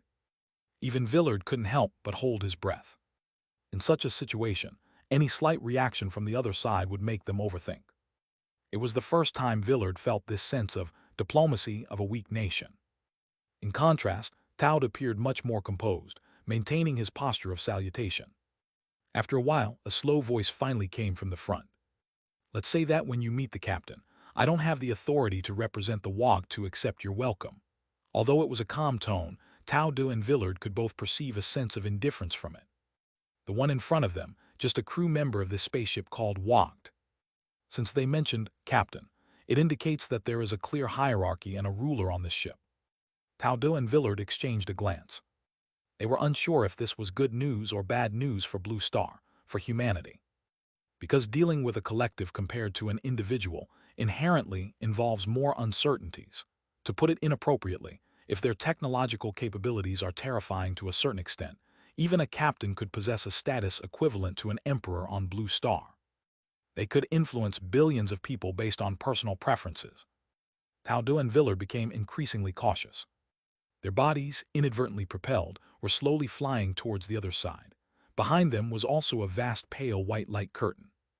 The alien emissary, with obvious differences from humans, seemed somewhat reticent, standing in front of everyone back facing them, without any intention to speak again, making Taudu and Villard a bit disappointed, but they dared not say much. Until they crossed the light curtain. A passageway that was not particularly narrow lay before them, almost as wide as a three-lane road, with semi-transparent doors on both sides, clearly leading to rooms. Taudu glanced carefully and his heart tightened, because behind those doors were evidently many active lives. Most importantly, even with just a glance, he could clearly see that the shape and appearance of those lives were not the same as this alien in front of them. Does the ship have more than one alien race? Or do alien civilizations extend beyond one? Taudu began to feel a sense of alarm, as did Villard, because they could understand what this meant. It meant that in the vast, yet unknown cosmos, there could very possibly be a massive interstellar society containing countless races and civilizations. And now, humanity would step into this society in an extremely vulnerable state. If this is truly the case, they could only hope that this interstellar society has an order based on peace. Otherwise, for the weaker humanity, it would be hell. Because even if one civilization is benevolent to humanity, not all civilizations might be, and as long as one civilization holds malice towards humanity and acts upon it, it would be a tremendous disaster for humanity. Are these the natives of this planet? A voice suddenly interrupted the thoughts of Taudu and Villard, and everyone looked ahead simultaneously. It was an alien creature standing in front of a door. Completely different from what they saw before, its lower half had 8 tentacle-like limbs, its upper body lacked hands, had only an elongated, backward-arched head without visible eyes, just a circular, continually wriggling oral cavity, revealing rows of sharp, gruesome teeth inside. Now this is the sinister and ugly alien style, like in films. Tisk Tesk, the sinister-looking alien uttered a low, dark voice, looks quite delicious. A long snake-like tongue extended from its mouth, dripping with green mucus, lightly flicking it. Some timid members of the human team shuddered violently. Even Taudu and Villard instantly felt stiff all over. Although they couldn't see where this alien's eyes were, they seemed to sense a moist, greedy gaze sweeping over them, as if the worst-case scenario had already appeared. But just as their spirits were sinking into the abyss, the guide with the white-skinned figure ahead said in a deep voice, "Priestley, stop teasing them. What's the big deal, hang you?" The sensation of being stared at receded like a tide, and the alien being called Priestley wiggled several tentacles, laughing. Look at their reaction, so cute. How long has it been since we've seen such genuine natives? I bet they absolutely believed it just now. Those who couldn't understand Eastern country language still tried to maintain a smiling posture, but it felt strained. Even if they couldn't understand, they could still sense the mockery in the tone. And those who understood could only remain completely silent. Even Villard, inherently arrogant in nature, could only slightly clench his fists and still had to force a smile at this moment. Breathing a sigh of relief, they also realized. The aliens seemed somewhat different from what humans imagined. Their words and actions seemed quite similar to humans. But precisely because of this, it was even more dangerous. One could only say, humanity knows humanity best. Priestley, the guide called Hengyu, lowered his voice slightly, yet carried a certain chill. Do I need to remind you who the last natives you saw were? This sentence seemed to suddenly clutch Priestley's throat. Taudu and others clearly saw the tentacles that were constantly flailing, suddenly tremble sharply. Then they fell to the ground, as if completely losing strength. Well, my work isn't finished yet. The alien creature that was just mocking Taudu and others could no longer say a word, slinking back behind its door. Pay no mind to him. Only then did Hengyu turn his head, watching Taudu and others with those eyes also like white jade, saying, Val people have a consistently savage nature, holding malice toward all life other than themselves, not specifically against you. And on this ship, all they can do is joke around.